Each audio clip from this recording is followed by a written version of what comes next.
To the sounds of the Santa Clarita Philharmonic Orchestra, their Beethoven Symphony No. 1. Just a little taste there, because their season is back.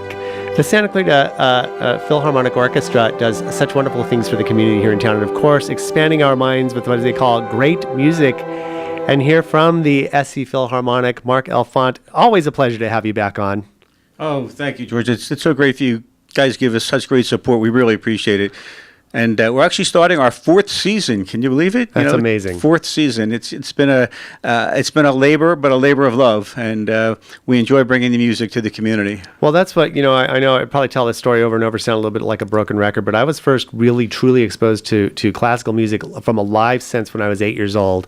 Back when I did a field trip in the third grade down to the LA. Music Center down there, I think the old one, and it really it like had such an impact on me, and for me it kind of gave me a love of classical music. But I know for a lot of kids at that age, it is something really that kind of expands the mind and can lead to so many other good things. Absolutely. Yeah, I was exposed to it. I grew up in Philadelphia, and in the public school system, they had such a phenomenal music program. And I started playing the trumpet in third grade and went all through and played in college, and then started playing in community orchestras. And it's really great. And that's why our concerts are free to the public. We have them on Sunday afternoons, so families can come. There's usually not a lot of sports activities going on, and then after church in the morning, you can come to our concerts at 3 o'clock. And we do it free so that families can come and bring the kids. The kids don't really get that much exposure to classical music. Now, I don't expect them all to become classical musicians, but classical music is the basis for all the music that we have today. It started off with, guys banging on wood to make some sounds, but then it morphed into different music. And at the time, classical music was the popular music. What we call classical now was popular music then.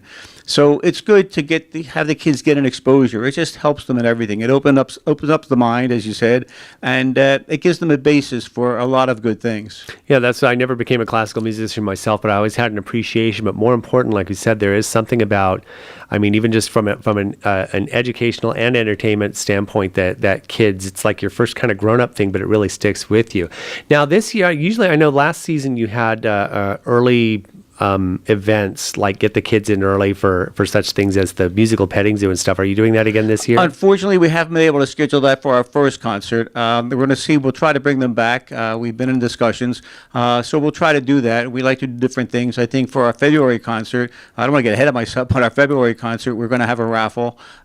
We did it last year. We have a lot of the restaurants in the area give gift certificates. We have a couple baskets, so we'll be doing a raffle during that concert. But this concert is really exciting. Our first concert of the season. It's this Sunday, November 6th at 3 o'clock at Hart High School, and we're doing all American composers. It's really and the other good thing about this concert, we're featuring some of our principal musicians as soloists. For example, we're doing a really neat piece. It's called the Concert Piece for Bassoon and Orchestra, and Clayton Slusser, our principal bassoon, will be doing the solo work. And then we're doing a really beautiful piece, actually a piece that I played back in the Philadelphia area when I had a lip and I was playing regularly. It's called Prayer for St. Gregory by Havanis, and it's a beautiful trumpet solo.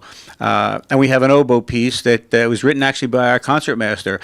She writes music, and I'm always concerned about orchestral music in a contemporary vein, because a lot of it tends to be dissonant and you just can't follow it. She writes beautiful music. We can't call it classical because it's contemporary, but it's contemporary orchestral music, and it's just a beautiful flow. And the soloist, Kathy Pissarro, doubles on oboe and English horn, so she covers the full register. It's just a beautiful work. That's exciting. And of course, this Sunday, Santa Clarita Philharmonic Orchestra at Hart High School, which is a great place to have these events, because it's an older auditorium that they seem to build before all the modern acoustics that we have, but they seem to be able to take advantage of the natural acoustics of the the venue that really makes for a great place to hear classical music. And I think that's awesome. And of course, scphilharmonic.org is where you can go for more information. And even though the concerts are free, you always gladly accept donations. Absolutely. Correct? We're starting our drive for the season, yes.